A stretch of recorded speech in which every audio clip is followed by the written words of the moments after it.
Gazette du Togo, une vision sur l'actualité togolaise et sur le monde.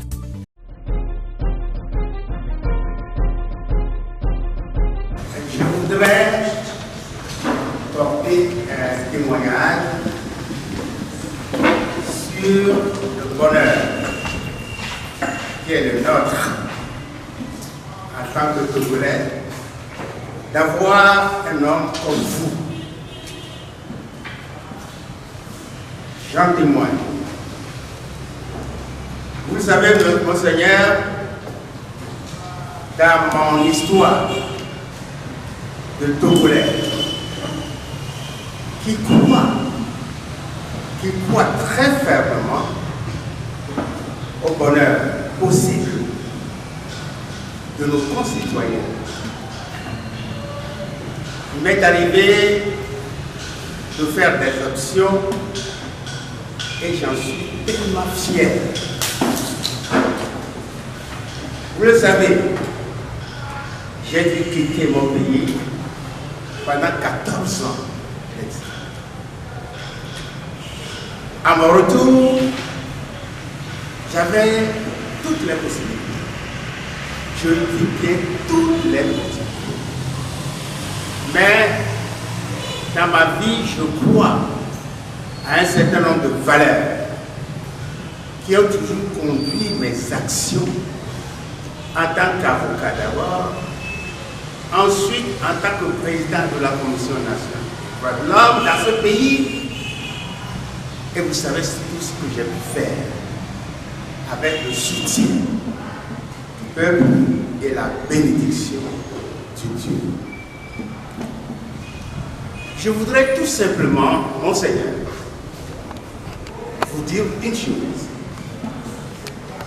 Souvenez-vous de cette affirmation du grand savant qui était Albert Einstein.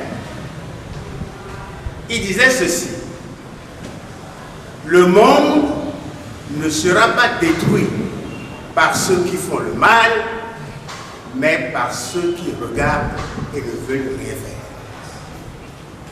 Le monde ne sera pas détruit par ceux qui font le mal, mais par ceux qui regardent et ne veulent rien faire.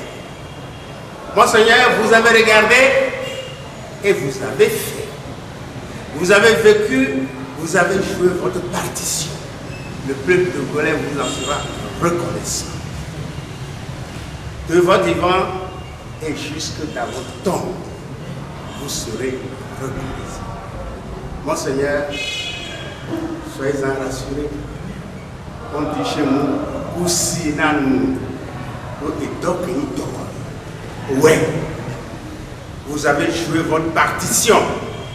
Et j'invite tous mes compatriotes à s'inscrire dans votre logique et à porter leur pierre à la construction qui nous attend.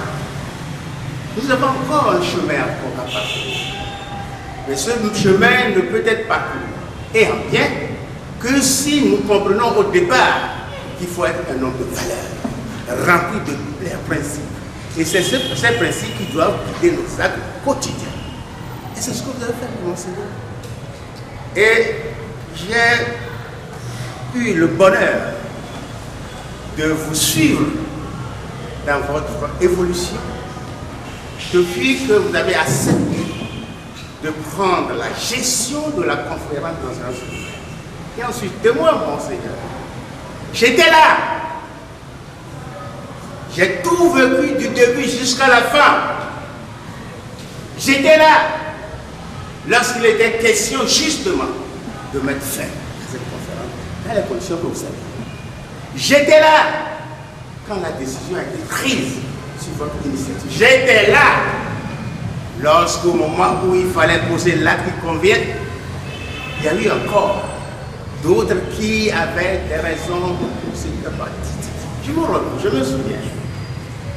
Quand il était question de nommer le Premier ministre, rappelez-vous ma position, j'étais aussi proposé comme Premier ministre de la conférence. Ce que j'aurais pu accepter, j'en avais la capacité, je le dis. Mais j'ai préféré donner ma voix, souvenez-vous, à M. Minevi, le professeur Minevi.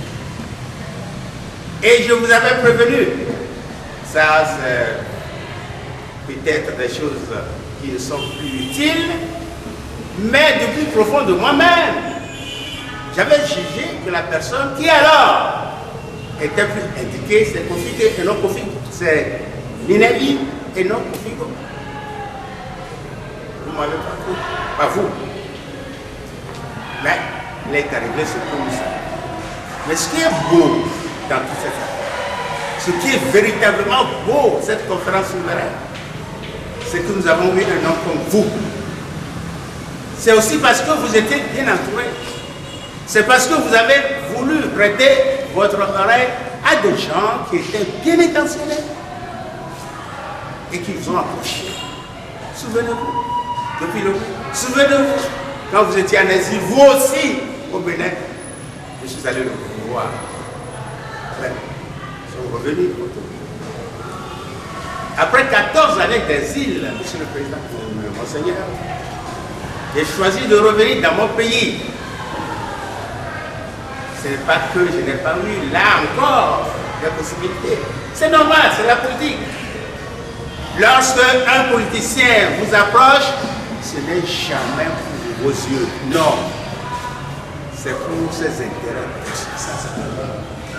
Et si vous vous décidez, vous vous inscrivez dans sa logique, dans ce qu'il estime être ses intérêts, sont également le vôtre, alors allez avec lui, avancez. Monseigneur, j'ai refusé. J'ai estimé, je vous dis une chose, je n'ai confiance qu'en moi-même. Moi, au plan politique, je n'ai confiance qu'en moi-même. C'est pour ça que vous me voyez encore aujourd'hui dans mes conditions actuelles. Ce n'est pas parce que je n'ai pas eu de proposition. J'en ai eu de tout bord. J'ai préféré garder ma distance et observer. Je suis arrivé, j'ai vu, j'ai observé. Lorsqu'à un moment donné, j'ai choisi de me retirer, de me mettre à l'écart, je l'ai fait jusqu'à un moment donné. Quand un beau matin, j'ai reçu un coup de fil de Marc, votre assistant, qui me dit, mais Dory, on aurait besoin de vous pour une réunion. J'ai dit, qui a besoin de moi? Ces choses-là ne sont plus dans mon schéma. Et alors il me dit, c'est Monseigneur Bodio. Oui, c'est ça. Je dis, quoi? Alors si c'est Monseigneur Bodio, je viens.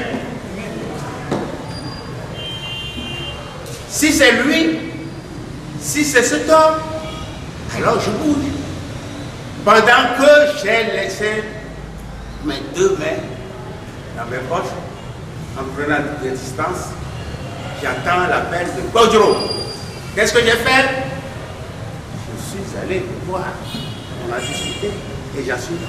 J'ai voulu encore ce matin démontrer à Kodro qu'il doit avancer, qu'il doit aller de l'avant. Le dit tout simplement. Lui rappeler tout simplement cette idée de Einstein qui disait: le monde ne sera pas détruit par ceux qui font le mal, mais par ceux qui regardent et le veulent. Mais Seigneur, courage.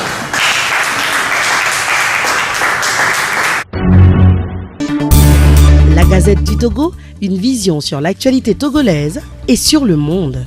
Rejoignez-nous sur le www.lagazettedutogo.com ou sur nos comptes Facebook, Twitter et YouTube. Pour tout contact, écrivez à contact@lagazettedutogo.com ou appelez le 92 80 88 53. La Gazette du Togo, c'est l'information en continu.